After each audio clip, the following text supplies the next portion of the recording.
আমরা উলামায়ে কেরামরা যদি এক প্ল্যাটফর্মে নামতে পারি আল্লাহর আইনের পক্ষে, নবীর সুন্নাত তরিকার পক্ষে, আলেমদের পক্ষে, আজকে যারা বামরাম দলের পাতারা গোলামেরা ইসলামের বিরুদ্ধে কথা বলতেছে, আমরা যদি ওই বকরির মতন, আমরা যদি মুসলমানের বাচ্চারা টেকনিক করে ইসলামী আন্দোলন করার জন্য রাজপথে ময়দানে নামতে পারি, ঝাঁপিয়ে পড়তে পারি, খোদার কসম এই রুশ ভারতের দালালেরা বাংলার জমিন ছেড়ে বঙ্গোপসাগরে ডুবে মরবে, বাংলাদেশে আস্তানা করার সাহস পাবে না।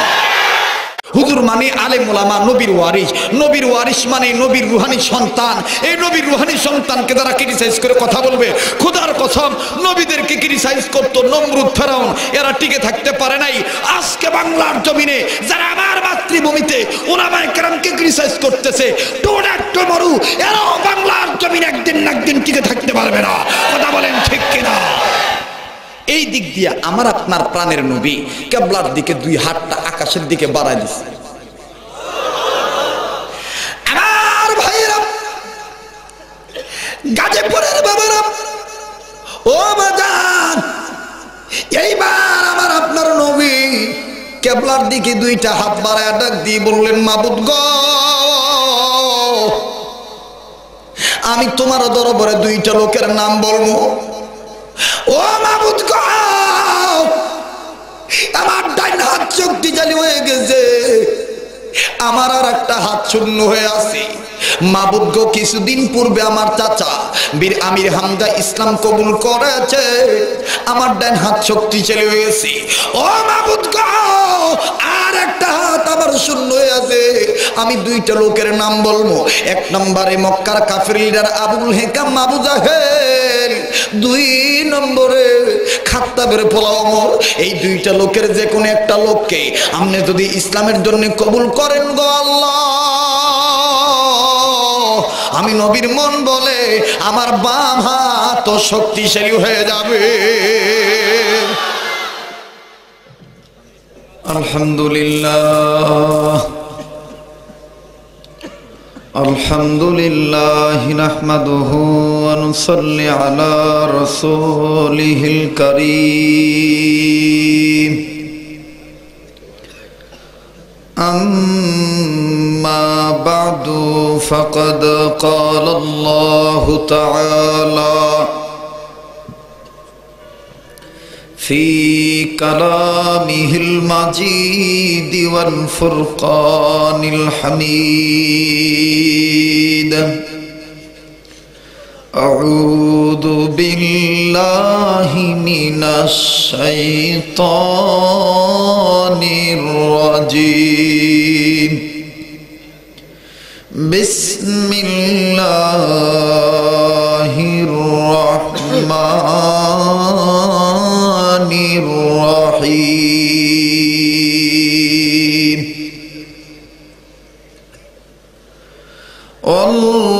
والله يدعو إلى الجنة والمغفرة بإذنه ويبين آياته للناس لعلهم يتذكرون. صدق الله العظيم.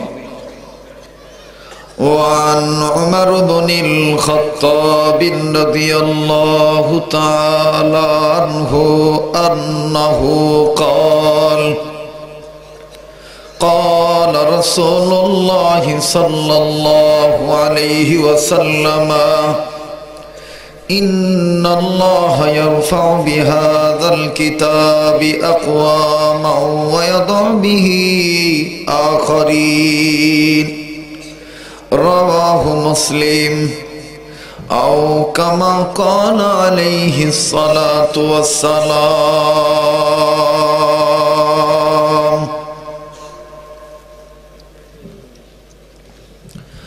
আজ থেকে বহু বছর আগে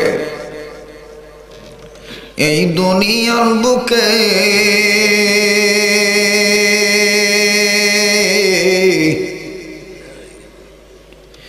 ইসলাম নাম ছিল না কোথাও কোনো মানুষের মুখে,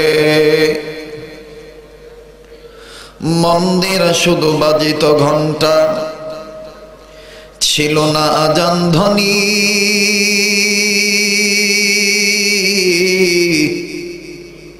সে আধার জগতে এসেছিলে তুমি, হে সাধক রব্বানী। মানুষের মাঝে মানব রূপে জন্ম নিয়া মানুষের মন করিলেন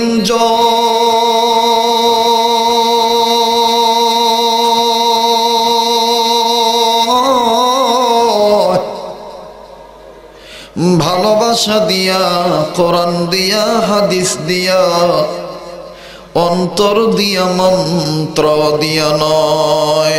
আকে আমদ নৌফলক মেরাজ আম্বিয়া ও আউলিয়া মুহতাজ শাদু ওয়াজুদাস রহমাতাল লিল আলামিন মসজিদে শুধু হামারো ये জমিন। কে বহাল দিবস রাতে দক্ষিণ হিমেল বায়ু,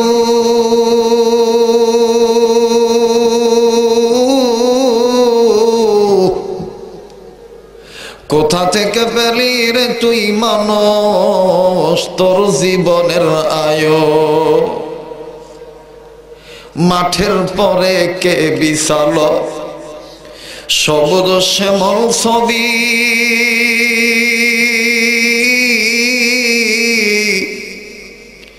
সকাল বেলায় কে উঠায় রে আবির রঙ্গা রবি? মাঠ ভরা কে দিল রে সবুজ শ্যামল ধান? পাক পাখালির কণ্ঠে ভাইয়া কে দিল গো মিষ্টি মধুর গান?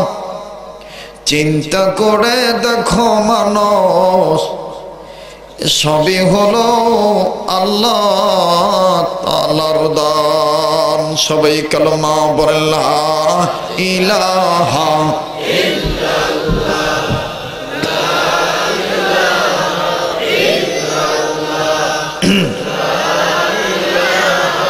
ইল্লাল্লাহ, জোরে জোরে লা ইলাহা ইল্লাল্লাহ, লা ইলাহা ইল্লাল্লাহ, আর জোরে লা ইলাহা ইল্লাল্লাহ, জোরে জোরে লা ইলাহা ইল্লাল্লাহ, লা ইলাহা ইল্লাল্লাহ, লা ইলাহা ইল্লাল্লাহ। ওগো যার দিলে আছে আল্লাহর ভয়, আল্লাহ আল্লাহ সব সময় বলেন। যার দিলে আছে আল্লাহর ভয়, আল্লাহ আল্লাহ সব সময়। আহার নিদ্রা ভালো লাগে না, দুনিয়াদারি ভালো লাগে না, ভালো লাগে যে ইল্লাল্লাহ, লা ইলাহা ইল্লাল্লাহ, জোরে লা ইলাহা ইল্লাল্লাহ, লা ইলাহা ইল্লাল্লাহ মুহাম্মাদুর রাসূলুল্লাহ সাল্লাল্লাহু আলাইহি সাল্লাম। কয়েক মিনিট মহব্বতে কলবে ধাক্কা দিয়ে আমার সাথে বলেন আল্লাহ আল্লাহ আল্লাহ আল্লাহ আল্লাহ আল্লাহ আল্লাহ। জবান খোলেন আল্লাহ আল্লাহ আল্লাহ আল্লাহ আল্লাহ আল্লাহ আল্লাহ আল্লাহ আল্লাহ আল্লাহ আল্লাহ আল্লাহ আল্লাহ আল্লাহ আল্লাহ লা ইলাহা ইল্লাল্লাহ মুহাম্মাদুর রাসূলুল্লাহ সাল্লাল্লাহু আলাইহি ওয়াসাল্লাম। সকলে পড়ি আলহামদুলিল্লাহি রাব্বিল আলামিন। অন্ধকার মাদ্রাসার কমিটি কর্তৃক আয়োজিত 2 দিনব্যাপী তাফসিরুল কোরআন ইসলামী মহাসম্মেলন ওয়াজ ও দোয়ার মাহফিলের সম্মানিত সুযোগ্য অভিজ্ঞ সভাপতি মহোদয়, আজকের মাহফিলের সম্মানিত প্রধান অতিথি, সম্মানিত মেয়র মহোদয় সাহেব, মঞ্চে উপস্থিত আছেন আরো অনেক ব্যক্তিবর্গ এবং উপস্থিত আছেন বাংলাদেশ সরকারি নিযুক্ত কর্মী, গোয়েন্দা ডিপার্টমেন্ট, NSI, DGFI, সকল প্রকার গোয়েন্দা সংস্থার সম্মানিত ডিবি ভাইরা, পুলিশ প্রশাসন যিনারা এসেছেন ওনারা সহ আওয়ামী লীগ, বিএনপি, জামাত ইসলাম, জাতীয় পার্টি, সকল রাজনৈতিক দলের নেতা কর্মী ভাই ও বাবা সহ আসুন আমরা প্রত্যেকেই ওই আল্লাহর দরবারে মাথা নত করে শুকরিয়া আদায় করি যে আল্লাহ দয়া করে মায়া করে ওলামায়ে কেরামের মাহফিলে জান্নাতের বাগানে জান্নাতের মেহমান হয়ে আসার জন্য বসার জন্য সুযোগ দান করে দিয়েছেন। সেই আল্লাহর দরবারে মাথা নত করে শুকরিয়া আদায় করি, বলি আলহামদুলিল্লাহ। শুরুতেই দোয়া করি আল্লাহ তাআলা আজকের মাহফিলের প্রধান অতিথি, আজকের মাহফিলের সভাপতি, আজকের মাহফিলের আমন্ত্রিত বক্তাগণকে, পাশাপাশি আপনারা যারা শ্রোতা আছেন ওনারা সহ সকলের জন্য আল্লাহর কাছে দোয়া করি আল্লাহ তাআলা সকল মানবতার সফল উদ্দেশ্য আল্লাহ তাআলা সৎ ইচ্ছা পূরণ করে দিক এবং আল্লাহ তাআলা সকল ব্যক্তিবর্গের সম্মান বৃদ্ধি করে দিক। সকলে বলেন আমিন। খাস করে দোয়া করব অনেক ত্যাগ তিতিক্ষা এবং প্রতিযোগিতামূলকভাবে আমরা সকলেই উলামায়ে কেরাম জানি এই গাজীপুরের নির্বাচন, সিটি কর্পোরেশনের নির্বাচন, এটি ছিল একটি জিহাদ, এটি ছিল একটি যুদ্ধ। কথা বলেন ঠিক কিনা? না, আমি নিজেও বাসায় বসে বসে নিজের কম্পিউটারে সপরিবারেই দেখতাম আর দোয়া করতাম যে আপনাদের এই সম্মানিত মেয়র সাহেব ওলামায়ে কেরামকে সাথে নিয়ে, উনি শুধু এতটুকুই বলতেন যে আমরা আলেমদেরকে সাথে নিয়ে থাকতে চাই। আল্লাহ তাআলা কিন্তু এই দোয়াটা কবুল করছেন এবং এই আশাটা পূরণ করে দিয়েছেন। কথা বলেন ঠিক কিনা? আমার ভাইরা, এর জন্য দোয়া করি আল্লাহ তাআলা সকলের ইজ্জত সম্মান বৃদ্ধি করে দিক। সকলে বলেন আমিন। বন্ধুগণ, আজকের মাহফিলে আমি বেশি ভূমিকা নেব না, তবে পরশু দিনের একটা নিউজে ছোট্ট 2 মিনিট একটা ব্যাখ্যা দিয়ে ওয়াজটা শুরু করব। শরীরে আমার প্রচন্ড জ্বর, আজকেও আমি খুব অসুস্থ, দোয়া করেন আল্লাহ যেন আমাকে সুস্থ করে দেয়। বন্ধুগণ, পরশু দিনও আপনারা খবর জেনেছেন একজন সম্মানিত আলেমকে কি বলে গালিগালাজ করা হয়েছে। আপনারা কথা বলেন। আমি কি কোনো দলকে টার্গেট করে কথা বলার জন্য আসছি? না। এই দেশে সূর্য ওঠে আজানের সুরে, এই দেশে সূর্য ডোবেও আজানের সুরে। অতএব এই দেশে আজানের পক্ষেই কথা হবে, আর আজানের পক্ষে কথা বলতে গেলে ওলামায়ে কেরামের পক্ষে কথা বলতে হবে। কথা বলেন ঠিক কিনা? আসলে 2 মিনিটে আমি কোন দিকেরটা কোন দিকে নেই, খালি একটু আমার দিক তাকা, একটু দোয়া করতে থাকে। 2টা বকরি চিনেন তো? ছাগল। এই বকরি 2টা ঘাস খাইতে খাইতে এমন একটা জঙ্গলে গেছে গা, বেলা ডুবে যাইতেছে গা। তখন এক ছাগল আর এক ছাগলের কয়, কিরে হুদা দি খাইতাছ? বেলের দিকে দি লক্ষ্য রাখতাছ না? বেল আছে না ডুবে যাইতেছে, তুই দি খালি খাওয়ানোর পাগল হয়ে গেছ গা। না হ্যাঁ, ডাইন দিকে খেয়াল করে দেখে যে হাঁস হইতো সূর্য ডুবে যেতেছে গা। হ্যাঁ কয়, এই তুই আমার আগে কবি না যে সূর্য ডুবে যেতেছে গা? তুই কোন জঙ্গলে আইস জানস? হ্যাঁ, এবার কয় কোন জঙ্গলে? কয় আর এটি বাঘের জঙ্গল। এটা কার জঙ্গল? বাঘের জঙ্গল। খুব খেয়াল করবেন, আমার প্রত্যেকটা কথা রিসার্চের কথা, আমি বানোয়ার কোনো কথা বলি না। আমার ভাইরা, তো এইবার ছোট বড়ডারে কয় তাহলে উপায় নাই রে, রাইত হয়ে গেছে গা, তখন তো বাইতো যাইতে পারতাম না। তো বড়ডাই কয় শিগগিরি একটা গর্ত খুঁজে বাইর কর, গর্তের ভিতর ঢুকে থাক, সারা রাত এখানে থাক, সহাল গেলা বাইর যাস গা। তো গর্তের ভিতর ঢুকছে, ভাই আশ্রয় নিছে। তো কিছুক্ষণ পর 2-3 মিনিট পরে গর্তের চতুর্দিকে হুঙ্গা দেখে এহানো কিছু গরুর আড্ডি দেখা যায়, হরিণের আড্ডি দেখা যায়, ছাগলের আড্ডি দেখা যায়, আবার মানুষের আড্ডিও দেখা যায়। তখন ছোটরা কয় কিরে কোন গর্ত আইলাম? কয় কিরে, কয় এটা দি বাঘের গর্ত।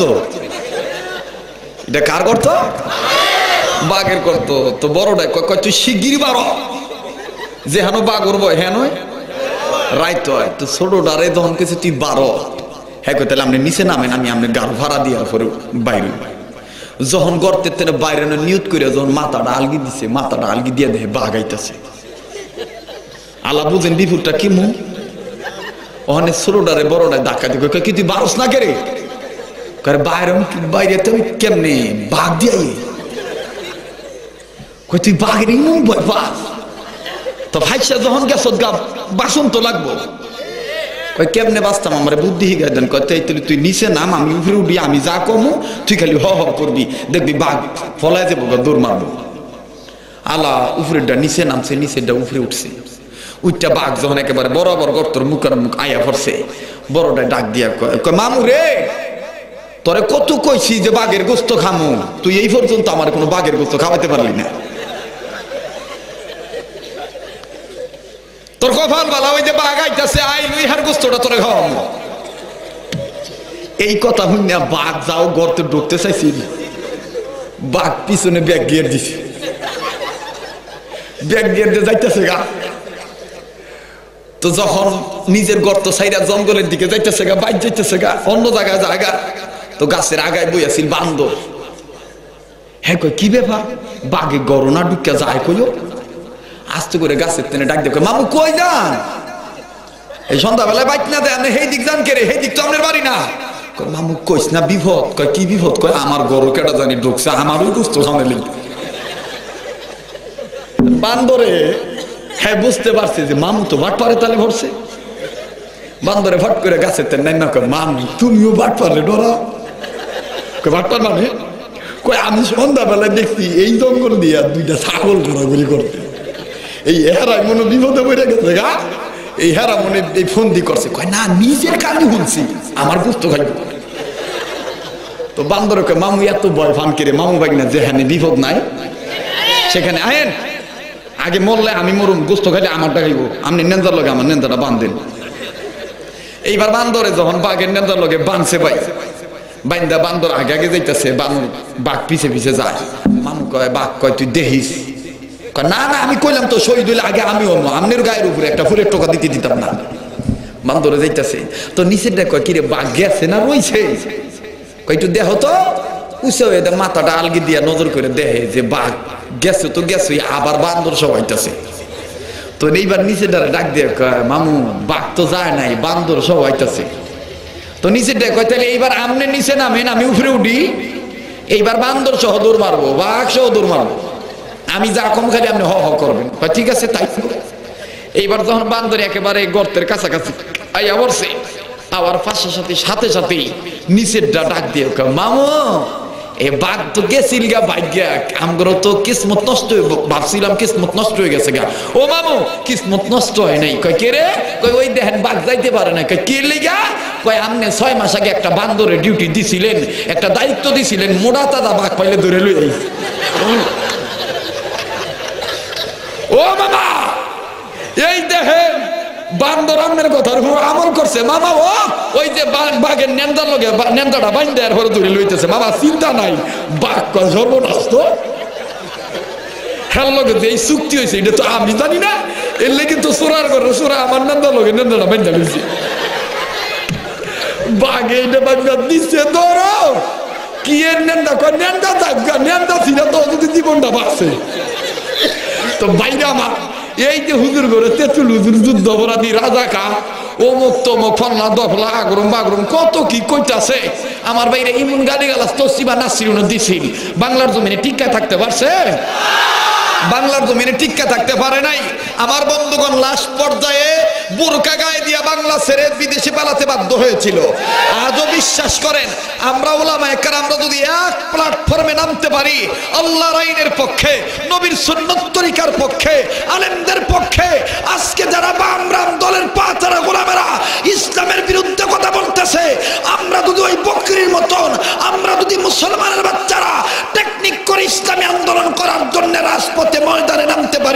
ঝাঁপিয়ে পড়তে পারি। খোদার কসম, এই রুশ ভারতের দালালেরা বাংলার জমিন ছেড়ে বঙ্গোপসাগরে ডুবে মরবে, বাংলাদেশে আস্তানা করার সাহস পাবে না।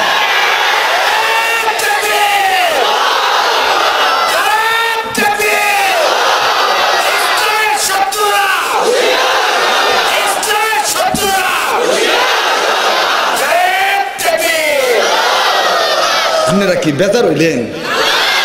এই দু একটা কথা কইলাম আর কি, বোঝেন না? এটা তো আমার স্বভাব। আমি আগে ভাবলি লাগে না মিললে ওয়াজ হয় না।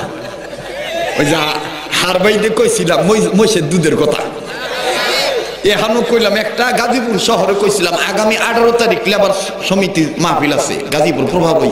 কয়দিন আগে মুক্ত মঞ্চে সব হয়েছে, যে বেড়া আইছিল আমার টার্গেট করে হেরা মুড়ি দিয়ে গেছে। এটা দিয়ে আলাদা হুজুর, এটা কি মন হুজুর?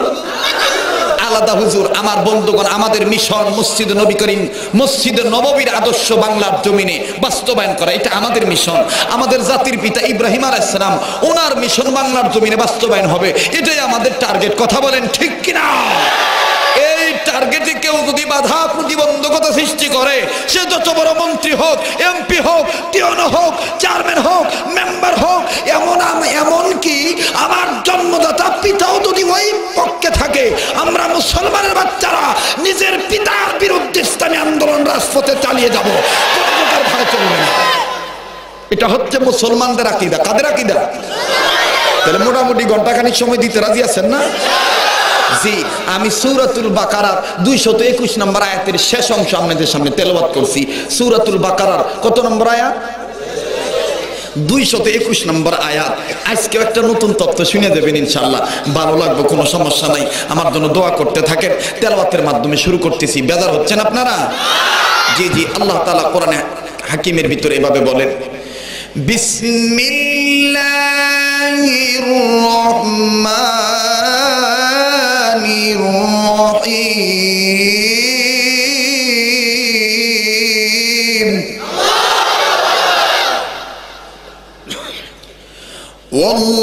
ওয়াল্লাহু ইয়াদউ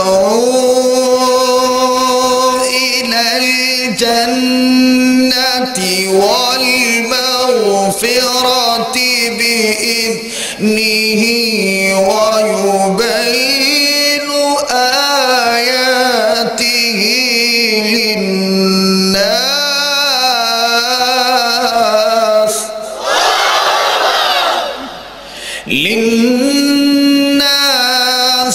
লাআল্লাহুম ইয়াতাযাক্কারুন।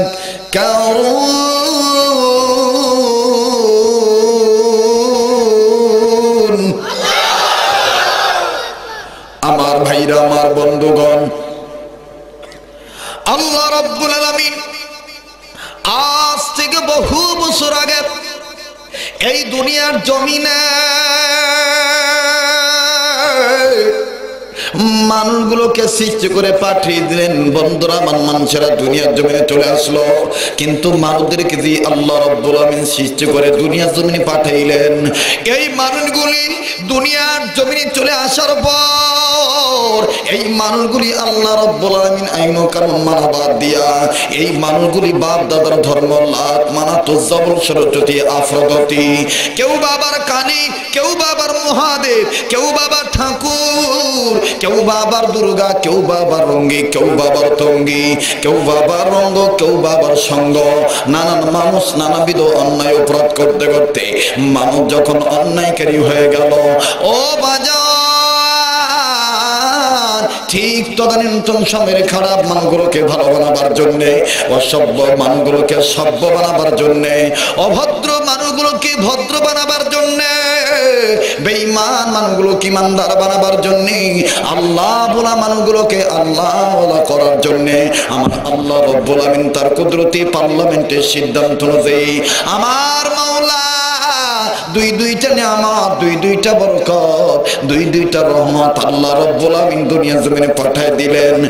এক নম্বরে বিশ্ব নবী নবী মুহাম্মদ সাল্লাল্লাহু আলাইহি সাল্লাম, দ্বিতীয় নম্বরে নবীজির উপরে নূর নামক 30 পারা কোরআন আমার আল্লাহ নাযিল করে দিলেন। জোরে বলেন সুবহানাল্লাহ। ও মুসলমান, আরেকবার আওয়াজ করে বলেন সুবহানাল্লাহ। আল্লাহ বললেন নবীজি তাম পৃথিবীর মানুষগুলোকে আমার পক্ষ থেকে জানিয়ে দেন, নবী গো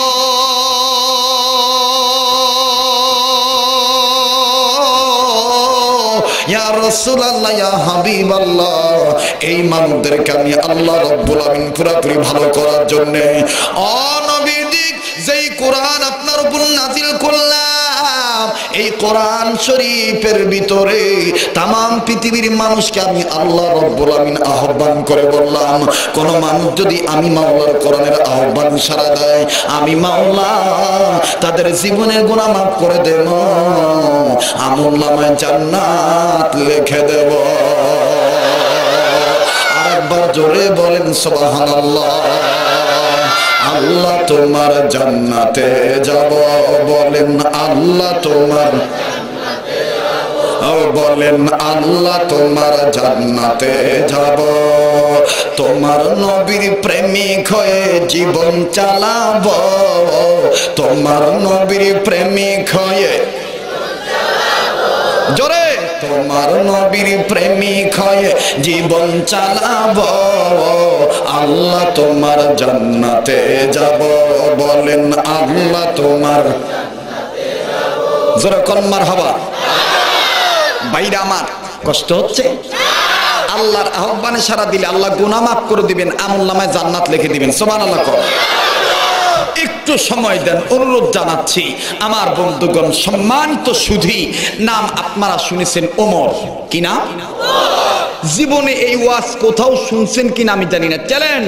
ওমরের ওয়াজ জীবনে বহুত শুনছেন, কিন্তু আমার মুখ থেকে শুনে যান, কইবেন হুজুর আমনে ফাইলেন কই?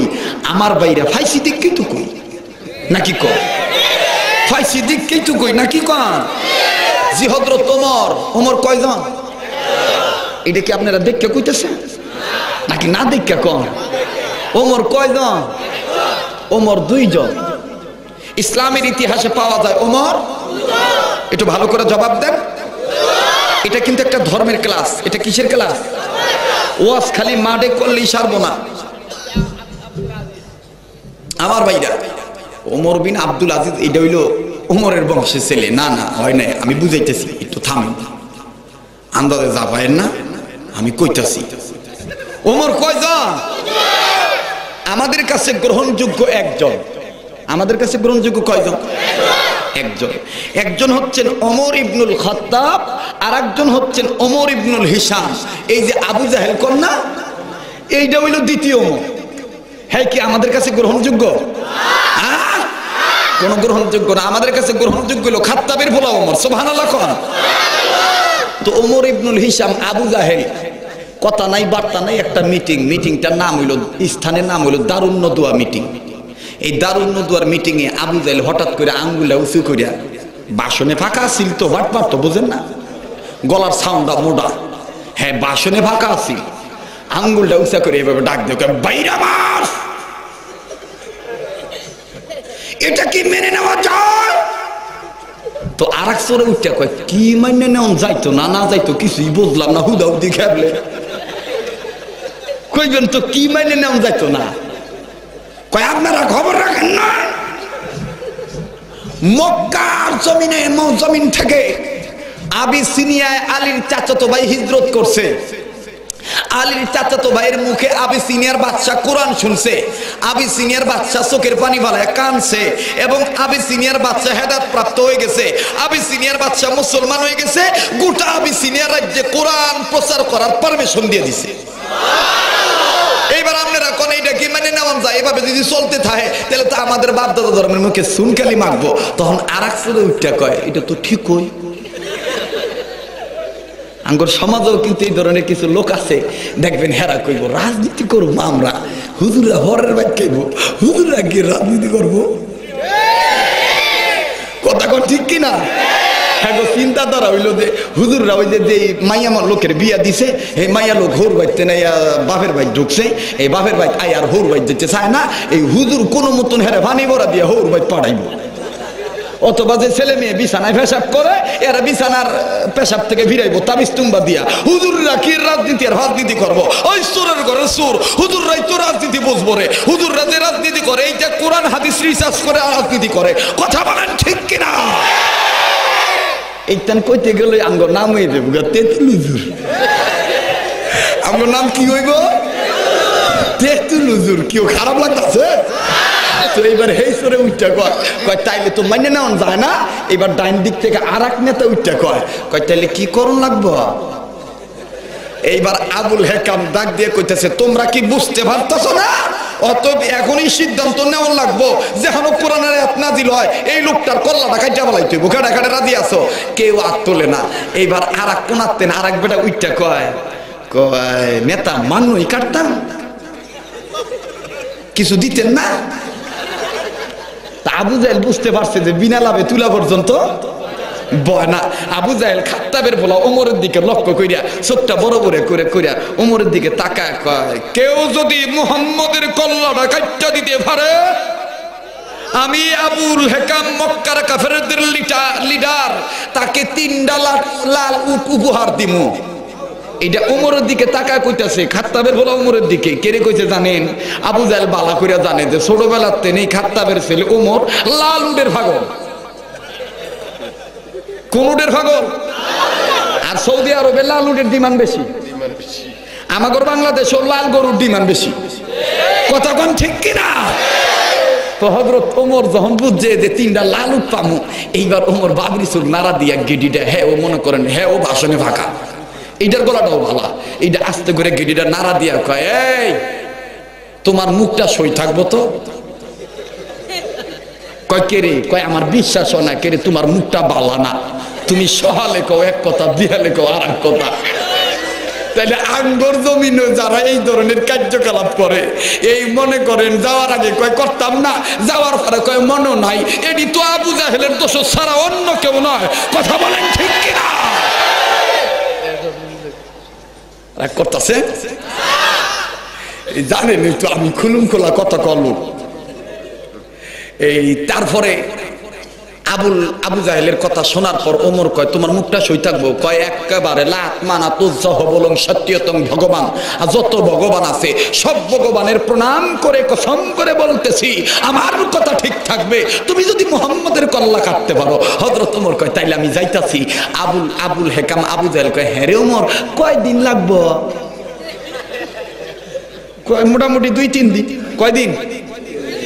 ভাই গো হাসার সময় হাসবেন, কাদার সময় কি একটা অথেন্টিক বিষয় আমি বলতে চাচ্ছি, খুব খেয়াল করে শোনেন। হযরত ওমর বাড়িতে গেছে, বাড়িতে যে বউরে দমক দেখে তরবারি কয়টা আছে? কয় স্বামী তরবারি মোটামুটি কয়েকটা আছে। তাড়াতাড়ি বের কর। তরবারি লইছি।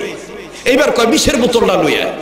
স্ত্রী বিষের বোতল আনতে যাইয়া ওমরে ডাক দিয়ে কয় স্বামী গো কোন বিষের বোতল আনতাম? কোন সাপের বিষ?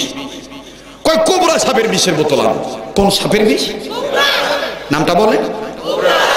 পৃথিবীর ভিতরে যত বিষাক্ত স্নেকস আছে, সাপ আছে, এর ভিতরে সবচাইতে ভয়ঙ্কর সাপ হলো কোবরা সাপ। এটার কামড় দিতে হয় না, এটা খালি জিহ্বাটা উল্টে খালি একটু নালা আমনের দিকে ছাইড়ে দিব।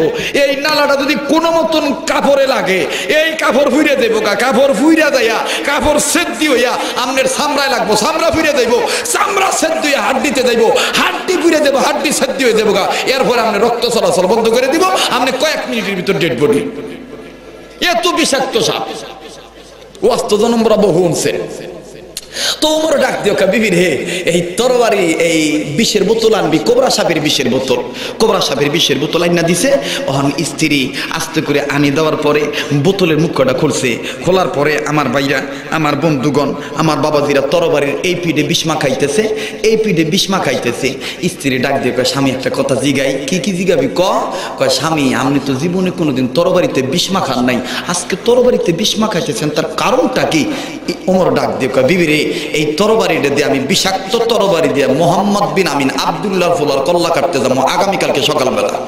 নাউজুবিল্লাহ। কয় সারা রাত তরবারিতে বিষ ঢুকবো, রাইতে আরামে ঘুমামু, সকালবেলা যায় মোহাম্মদের কল্লাটা কাটবো, সূর্য ওঠার পরে মানুষের সামনে কল্লাটা কাটতে আনবো। জোরে কর নাউজুবিল্লাহ। ওমরের স্ত্রী ভিন্ন দিকে মুখটা ফিরা কয়, খোদা রে, আকাশের মালিক, যে লোকটার কল্লা কাটতে দেব, এই লোকটা তো আমার জানা মতে কোনোদিন কারো ক্ষতি করে নাই। আরে ভাই, যে ভালো হ্যাঁ সব জায়গায় ভালো, আর যে চোর হ্যাঁ কয়েক ঘন্টার জন্য কয়েক বছরে তোমার রং পাল্টায়, এরপরে দেখবেন আবার এই চোর ওই হয়ে যায়। হিন্দুরা পর্যন্ত আরো ভালো কয়।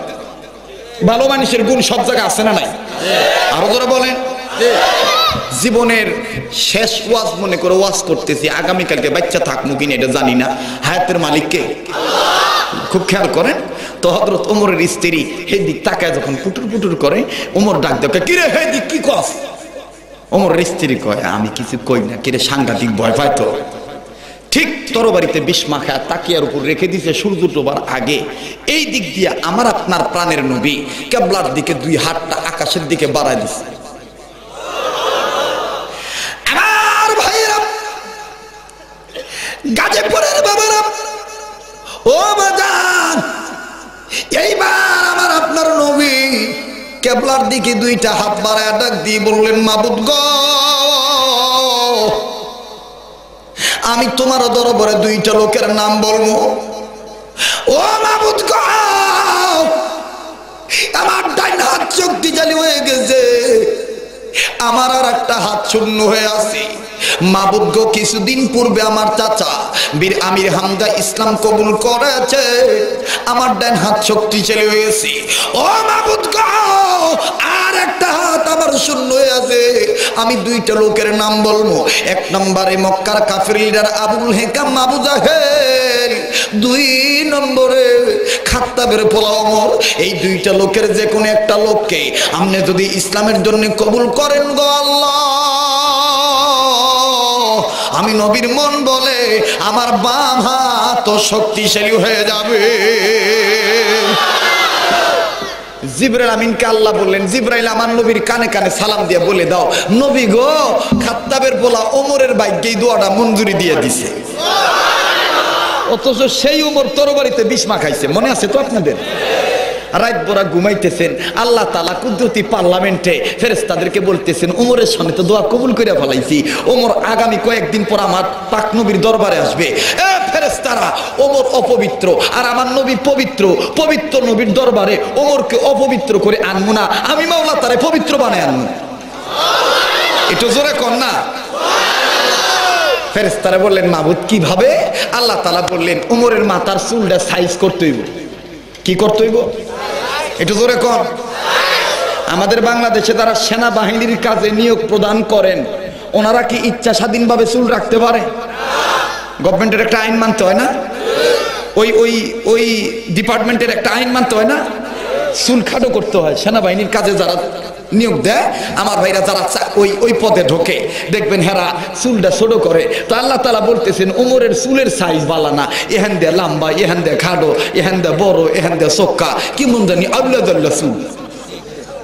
তো ওমরের চুলটা সাইজ করতে হইব। মাবুদ কেমনে? কয়, আমি আল্লাহ তাআলা গায়েবী কুদরতি একটা কেসি পাঠামো, হের ঘুমের ভিত্তেই আল্লাহ তাআলা, আমি আল্লাহর হুকুমে কুদরতি কেসি দেয়, হের মাথার চুলটা সাইজ করে দিয়ে। আরো ধরে কম। পিছনের বাপ ভাইরা সুবহানাল্লাহ যেমন কইতে চান না, কি ও টেহা লাগবো? সামনের লোকেরা চুপ চাহেন, দেখি পিছনের বাপ ভাইরা কম দিকটু সুবহানাল্লাহ। এই কোনাটার মধ্যে আওয়াজ নাই। ও নারায়ে তাকবীর। তো হযরত ওমর তো নাকটাই না ঘুমাইতেছে, কুদরতি কেসে আইয়া চুল কাটতে দিয়ে গেছে গা। তো যে বেটার মাথার চুল বড়, হের একটা বাপ আছে না? কথা কন না কেরে? হযরত ওমর দৈনন্দিন প্রতিদিন সকালবেলা ঘুম থেকে ওঠার পর গিড়িটা এইভাবে নাড়া দিত, মানে আউলা জাউলা চুল গুছাইতো। আমাদের সমাজে দেখবেন কিছু ছেড়ে আছে, এরা রাস্তা দিয়ে যখন হাঁটে, যে চুল কাটিং রাখছে, রাহুল কাটিং, রাস্তা দিয়ে হাঁটে, কপালও নিয়ে চশমাটা দিয়ে থুইছে, যখন রাস্তা দিয়ে হাঁটে তখন মাঝখানের মাথার মধ্যে চুলের মধ্যে হাত দিয়া দেখবেন হিন্দি গানের টান দেয়, লা লা লা লা। কথা কোন ঠিক কিনা? এই দেহের একটা বাপ। এটা কি? এটা গেল এক নম্বর। দুই নম্বর আর একটা আছে, জাগর মাথার বাবরি চুল। বাবরি চুল আছে না অনেকে? এই যে কান পর্যন্ত বাবরি চুল দেখবেন গেডি লাগানোর কোনো নাড়ানোর কোনো প্রয়োজনই নাই। এই যে আমরা আমি যে ওয়াশ করছি মাওলানা মুফতি মুআবিয়া আল হাবিব হুজুর দেখবেন হ্যার মাথার গেডি লম্বা মানে সুন্নতি চুল আছে। এই বেটাও দেখবেন মাঝে মাঝে হুদা কাম নাই, এরপরে দেখবেন মাথাটা এইভাবে নাড়াইবে, নাড়ায় চুলটা এইভাবে গুছাইবে। কথা কোন ঠিক কিনা? তো হযরত ওমরের মাথার চুল লম্বা, ওনার তো একটা ভাব আছে, দৈনন্দিন ওনার স্বভাবগত বৈশিষ্ট্য অনুযায়ী উনি ঘুম থেকে উঠে গেডিটা এইভাবে নাড়াইতেছেন। উনি মনে করছেন ওনার মাথার চুল আগে যেমন আসছিল হেমনই আছে। এইভাবে যখন গেডিটা নাড়া দিছে, কাদা ছাড়া চুল সব কুলের মধ্যে জুবজুবাইয়া পড়ছে। ওখানে হযরত ওমরের মেজাজ গরম হয়ে গেছে গা। একবার হযরত ওমর মাথার চুল আতায়, আর একবার দরজার খিলের দিকে তাকায়, কি রে দরজার খিল লাগাই না, বউ তার টেনে উঠে নাই, আমার মাথার চুল কাটলো কেডায়? মেজাজ গরম হইব না ঠান্ডা হইব? এই গরম মেজাজটা কার উপর জারবো? আপনারা জানেন বউর উপরে, তাদি কই আলাইলেন বউয়ের উপরে। বউ ভিড়াইবেন না, বউকে মোহাব্বত করবেন, ভালোবাসবেন। মহিলারা ওয়াজুন আছে না, মহিলাকে হ্যান্ডেল করছেন না? হ্যাঁ, মহিলাদেরকে ভালোবাসবেন। মাঝে মাঝে একরে ডাক্কা নিয়ে জিগাইবেন, কি মনে আছো? খালি নিজে কমলা খাইন না, কিনা নিয়া কমলা কিনা নিয়ে ময়নার মার কাছে যাইবেন, নিজে চুল্লা খাইবেন, আবার ময়নার মায়ের মুখে তুলে দিবেন। এটা আমার নবী করছেন, তুল্লা খাওয়াইবেন। আর কইবেন, তুমি কি মনে আছো? এই তোমার আমি আজকে ভালোবাসার অফার দিতেছি, আই লাভ ইউ।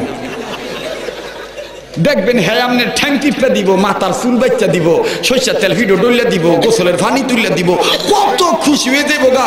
আপনার ঘরটা আপনার পরিবারে শান্তি হইলে জান্নাতে টুকরে হয়ে যাবো গা। কথা বলেন ঠিক কিনা?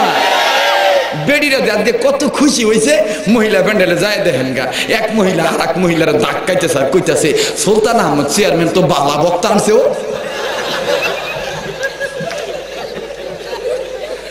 মায়েদেরকে সম্মান করতে হবে। কে বলেছে ইসলাম নারীকে ঠকাইছে?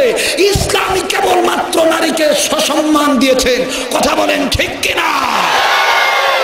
অথচ সুন্নির ঘরে সুন্নিরা বোঝে না, টেলিভিশনে টকশো করে কয় তেতুল হুজুরদের জ্বালায় আমরা স্বাধীনভাবে স্বাধীন দেশে ঘোরাঘুরি করতে পারি না। এই সুন্নির ঘরে সুন্নিরা এর চাইতে আবার কেমনে ঘোরাঘুরি করবি?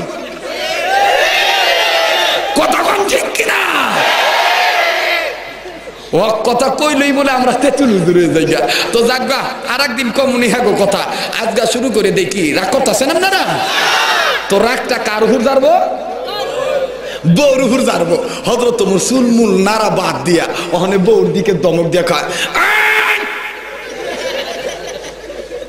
মরার ঘুমাস, ঘুম ভাঙে না। ইমন কোদাকুদি করলে ঘুম থাহে। বেডির ঘুম ভেঙে গেছে গা। বেডি হন উঠটা চোখ ডলটাতে আর কইতাছে, কিও আজকে এমন কোদাকুদি করতেছেন কেউ? আমার মাথার চুল কাটলো কে? হযরত ওমরের স্ত্রী ডাক দিয়ে কয়, স্বামী গো, জনম ভরা আপনার আগে ঘুম থেকে আমি উঠি, আমি কেমনে কমো আপনার চুল কে কাটছে আমি জানি না। হযরত ওমর মাথার চুল এভাবে নাড়তেছেন আর ডাক দিয়ে বলতেছেন, লাতং মানাতং হুজ্জা হবলং কাশ্যং পিসং নাসং নাসা। আমি যেটা, প্লিজ হাসবেন না, এগুলো তথ্যভিত্তিক কথা। তদানীন্তন সময় ওমর লাত মানাতের উজ্জ্বলের উপর ইমান ছিল, তার বিশ্বাস ছিল, আকীদা ছিল। বলতেছেন, লাতং মানাতং হুজ্জা হবলং কাশ্যতং পিসং নাসং নাসা। আমি যেটা ওয়াদা করেছিলাম, এ বিবি আমার মনে কেমন জানি সন্দেহ হইতেছে, যা আমি আজকে মুহাম্মদের কল্লা কাটতে যাব না, একটা দিন অপেক্ষা করব। মনটা পরিবর্তন করার মালিককে কইতেছে, আমি আগামীকালকে যাব। এইবার পরের দিন বিকালবেলা, অনেক লম্বা কথা সংক্ষেপ করে দিলাম, পরের দিন বিকালবেলা স্ত্রী ডাক দেখে, তাড়াতাড়ি বিছানা রেডি কর, আজকে সকালে যেতে পারি নাই, আজকে রাত বেড়া ঘুমামো, আগামীকালকে মোহাম্মদের কল্লা কাটতে 3টা লাল উপহার নিমো। এইবার আস্তে করে আমার বন্ধুগণ, ওমর রাইতে ঘুমাইতেছে বিছানায়। বিবিরে কয়, কি তুমি ঘুমাইতে না? তুমি আমার লগে বিছানায় আইতে না?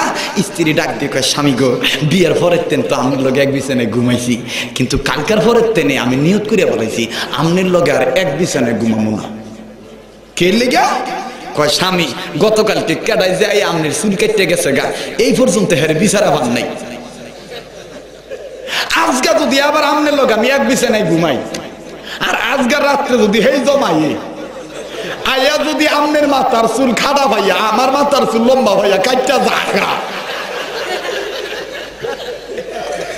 তাইলে আমি মহিলা মানুষ সমাজে মুখ দেওয়া মুখে না, আমি ঘুমাইতাম না আমনের লোক। কেউ মজা লাগতেছে না? যদি আধা ঘন্টা চলে আসেন না সারা রাত আপনারা থাকেন, শরীরটা বেশি বালা না, এলে আজকে জুতোই তো না তেমন। তো হযরত ওমর আস্তে করে ডাক দিয়ে কয়, তুই চুল কাটা ডরে ঘুমাবি না, যা তোর বিছানা আলাদা করে দিলাম, দিলটা নরম করে দেন মুসলমান। বিছানা আলাদা হয়ে গেছে। রাত্রে ওমর ঘুমাইতেছেন, বিবিও ঘুমাইতেছেন। আমার ভাইরা রাত্রে যখন গভীর হলো, গভীর রাত, ওমর ঘুমে বিমুখ।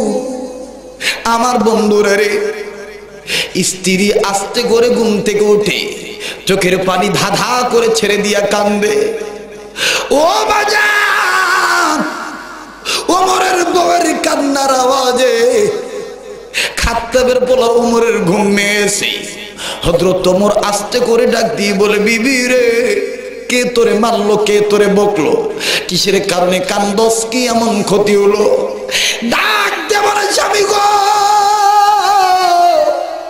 কেউ আমারে মারে নাই, কেউ আমারে বকে নাই, তাইলে বিবি তুই কান্দস কেন? স্বামী আমার, আমি কান্দি গো, এমন একটা স্বপ্নে আজকে দেখলাম, আজকে ঘুমের ঘরে এমন একটা স্বপ্নে দেখলাম, এই স্বপ্নের কথাটা আপনি শোনার পর আপনি নিয়ে আবার আমার উপর রাগ করে। বিবি, এই স্বপ্নে দেখলি রে? ডাক দেওয়ার স্বামী গো, আমি আজকে ঘুমের ঘরে স্বপ্নে দেখলাম আপনি যে মোহাম্মদ বিন আমিরের কল্লা কাটতে যাইবেন।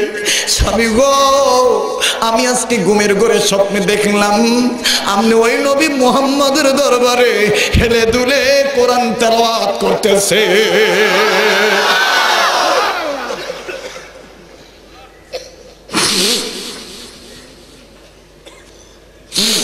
আমার ভাইরা, দিলটা নরম করে দিবেন।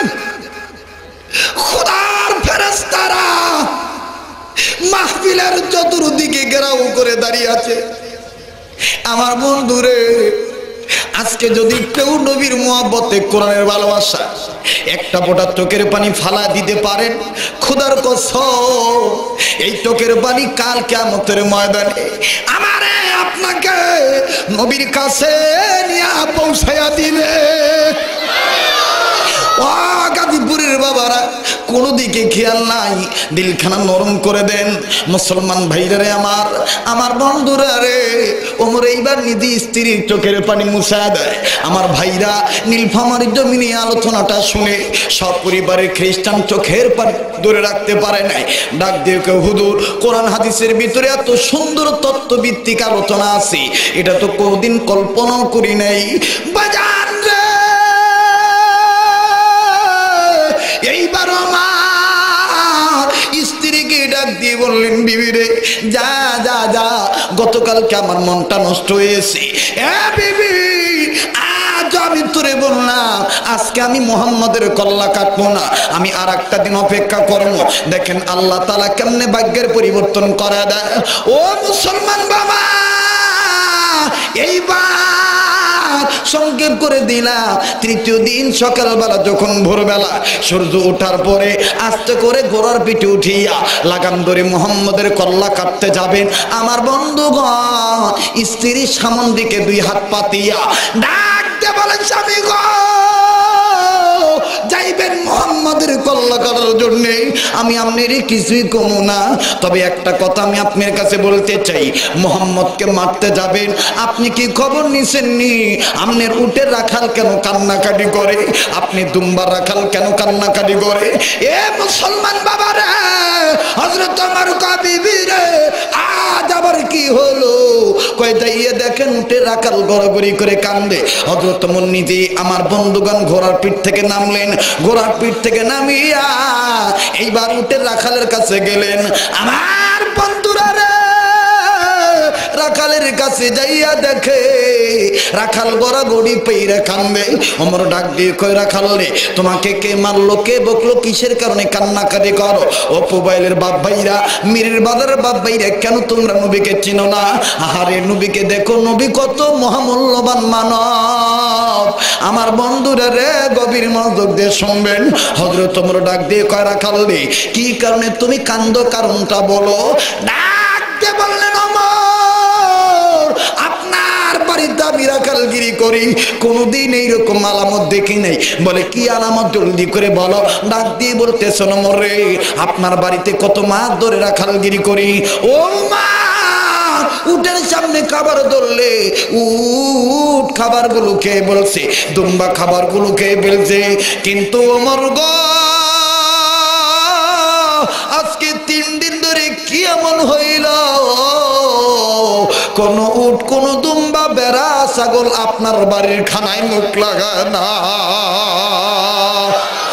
লা ইলাহা ইল্লাল্লাহ, জোরে লা ইলাহা ইল্লাল্লাহ, আরো জোরে লা ইলাহা ইল্লাল্লাহ, লা ইলাহা ইল্লাল্লাহ, আরো জোরে লা ইলাহা ইল্লাল্লাহ।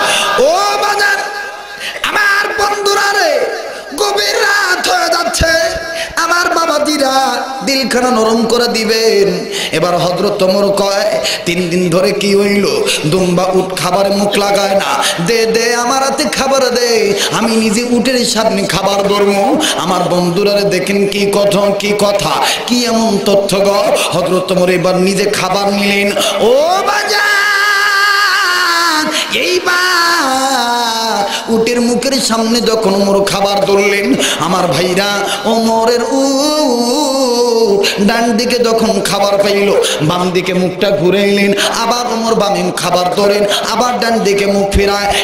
এক পর্যায়ে আমার বন্ধুরা রে, উটের মুখটা যখন দাতা দিয়ে ধরলো, উট একটা ধারা মেয়েরা উপর দিকে মাথা উঁচু করলো, আকাশ পানে তাকাইলেন, আর আল্লাহকে ডাক দিয়ে বললেন, মাবুদ, ও মাবুদ গো, তুমি আমার জবান খুলে দাও, ওমরকে আমার মনের কথা বলে দেই। আমার বন্ধুরা রে, হযরত ওমর নজর করে দেখতেছেন, উটের 2 চোখের গোড়া বেয়ে বেয়ে পানির ফোঁটাগুলো পড়ে, আর মুখের কিনারা দিয়া সাদা ফেনা উঠে গেছে। বুবা মানুষের মতন উট কেমন দেনি গুংরা গুংরা কান্দে। মুসলমান ভাইরা আমার, এক পর্যায়ে মুহাদ্দিসিন ইকরাম, মুফাসসিরিন ইকরাম তাদের মনের ভাব প্রকাশ করে বলেন, ওই সময় উট বলতেছিলেন, ওমর রে, তুই কোন মানুষটার কল্লা কাটার নিয়ত করেছিস? এই মানুষটা শুধু তোদের জন্য রহমতের নবী না, এই মানুষটা আমাদের জন্য, পশু পক্ষীর জন্য রহমতের নবী। আমার বন্ধুরা রে, আমার বাবাদিরা, এবার উট ধাঁধা করে চোখের পানি ছেড়ে কান্দে। হযরত ওমর বিরক্ত হইয়া ডাক দিয়ে বলে, তুই খাবার খাবি না, না খাইলি তোর মতন উট আর লাগবে না, আমি মুহাম্মাদের কল্লা কাটতে পারলেই তো 3টা লাল উট উপহার পাবো। ও বাজার, এইবার আমার এই কথা বলার পর ঘোড়ার পিঠে উঠিয়া লাগাম ধরে যখন টান দিল, মুসলমান ভাইরে মনে লম্বা কথা সংক্ষেপ করে দিলাম। আমার বাবাদিরা উঠকে এবার ঘোড়াকে নিয়ে যখন ওমর আগাইতেছে, প্রতিমধ্যে বন্ধু নাইমের সাথে দেখা। বন্ধু নাইম ডাক দিয়ে কয়, ওমর রে, তোমার চেহারা এরকম ক্রিমিনাল সাপ কেন দেখা যায়? এ ওমর, তোমার চেহারা সন্ত্রাসী সাপ কেন দেখা যায়? ওমর ডাক দিয়ে বলে, নাইম রে, ইদানিং আব্দুল্লাহর পোলা মোহাম্মদ বিন আমিন খুব বাহাদুরি করতেছে, তুমি আমার পথ থেকে সরে দাঁড়াও, মোহাম্মদ বিন আমিনের কল্লাটা আমি কাটবো, বীজযুক্ত তরবারি রেডি করেছি, মোহাম্মদের কল্লাটা আমি কাটবো। ও বাজান, ওয়াদা দিয়ে গেলাম, ওমরের 13টা তরবারি, এই 13বারির ভিতরে 8টা তরবারি জমিনের সাথে কথা বলেছে। একটা তরবারির ওয়াজ আমি মোবাইল মাদ্রাসায় শুনেছি, রহমানিয়া মাদ্রাসার ফিল্ডে আমি আপনাদেরকে শুনেছি। আমার বন্ধুরা রে, আর 7টা তরবারির ওয়াজ আছে। আল্লাহ যদি কোনদিন আমাকে মোবাইল অঞ্চলে আনে, আমি আপনাদেরকে তরবারির ওয়াজটা শুনে দিব। কোন তরবারি বাঘের সাথে কথা বললেন, কোন তরবারি ভূমিকম্পের সাথে কথা বললেন, কোন তরবারি নিম্নদের পানির সাথে কথা বললেন। আমার বন্ধুরা রে, কোন তরবারি তরবারি আকাশের বিজলির সাথে কথা বললেন। আমার বাবাদের অবশ্যই শোনানো মুসলমান ভাইরা আমার, এদিক তাকান। এইবার ওমর আস্তে করে ডাক দিয়ে বললেন, নাইম রে, বিযুক্ত তরবারি দিয়ে আমি মুহাম্মাদের কল্লা কাটার জন্য যাব। নাইম বলে, ওমর তুমি মুহাম্মাদের কল্লা কাটবা, আর মনে হয় মুহাম্মাদের লোকেরা তোমাকে খালি হাতে ছেড়ে দিবে। আল্লাহু আকবার। ওমর কয়, কেন? কয়, তুমি মুহাম্মাদের কল্লা কাটবা, আর মুহাম্মাদের লোকেরা মনে নাকে সর্ষের তেল দিয়ে ঘুমাইবো, তোমারে কিছুই কইব না, তুমি যাও, তোমারও তারা প্রতিশোধ নিবে। ওমর ডাক দিয়ে কয়, নাইম তুমি কি জানো না আমার গায়ে 10টা পুরুষকে মারার শক্তি আছে? ওমরের কথা শোনার পর নাইম ডাক দিয়ে কইতেছে, মাবুদ আমি আজকে শত চেষ্টা করব নবী হত্যার কাছ থেকে ওমরের মতো লোকটাকে যদি আমি ফিরাইতে পারি, কারণ এই নবী আমার জানের জান। ভালো যদি বাসতে হয় নবীকে বাসো, আর মন যদি দিতেই হয় নবীকে দিও। বলেন ভালো যদি বাসতে হয়, বলেন ভালো যদি বাসতে হয়, মন যদি দিতেই হয়। ও মুসলমান, এই আওয়াজ কিন্তু হচ্ছে না, ইমান তাজা হবে না, একটু জোরে আওয়াজ করে। এই ভালো যদি বাসতে হয়, মন যদি দিতেই হয়, ওই নবীজির মহাব্বতে, ওই নবীজির মহাব্বতে দুরূদ পড়িও। ভালো যদি বাসতে হয়, বলেন মন যদি দিতেই হয় দিও। ভালো যদি বাসতে হয়, জোরে কোন মারহাবা। এইবার নাইম বলতেছেন, মাবুদ আমি দেখি লোকটাকে ফিরাইতে পারি কিনা। নাইম ডাক দেখো, ওমর তুমি এত শক্তির দাপট দেখাইতেছো, তোমার শক্তিটা আমি পরীক্ষা করতাম চাই। কেমনে করবা?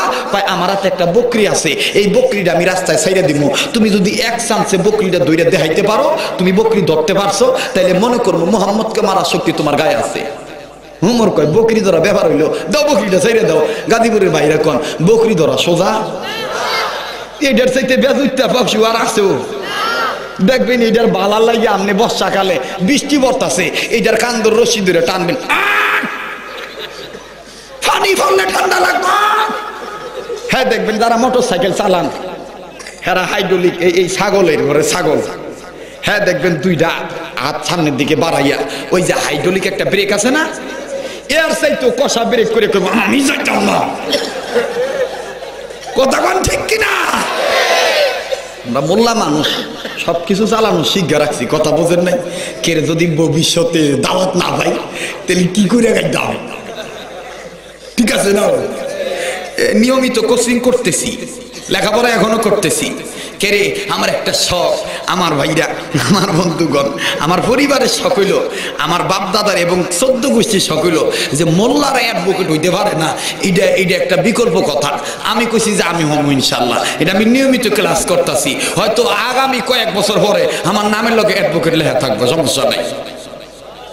কারণ খালি এইটাই বাদ আছে, আর কিছু বাদ নাই। কথা বুঝেন নাই? আমার বন্ধুগণ, আমার বাবাজিরা যে কথাটা বলতে চাচ্ছি সেটি হলো এই, ওলামায়ে কেরামরা যদি ইচ্ছা করে সকল বিদ্যা শিক্ষা রাখতে পারে। হুজুরদেরকে ক্রিটিসাইজ করবেন না, হুজুরদেরকে বলবেন না এরা ডেট্টেহার হুজুর। ডেট্টেহার হুজুর বলতে কোনো হুজুর নাই। হুজুর মানে আলেম ওলামা, নবীর ওয়ারিস। নবীর ওয়ারিস মানে নবীর রুহানি সন্তান। এই নবীর রুহানি সন্তানকে যারা ক্রিটিসাইজ করে কথা বলবে, খোদার কসম নবীদেরকে ক্রিটিসাইজ করতো নমরুদ, ফেরাউন, এরা টিকে থাকতে পারে নাই। আজকে বাংলার জমিনে যারা আমার মাতৃভূমিতে ওলামায়ে কেরামকে ক্রিটিসাইজ করতেছে, টুডাট্টু এরাও বাংলার জমিনে একদিন না একদিন টিকে থাকতে পারবে না। কথা বলেন ঠিক কিনা? নমরুদ বাহাদুরি করছিল, টিকে থাকতে পারছে? জোরে কর।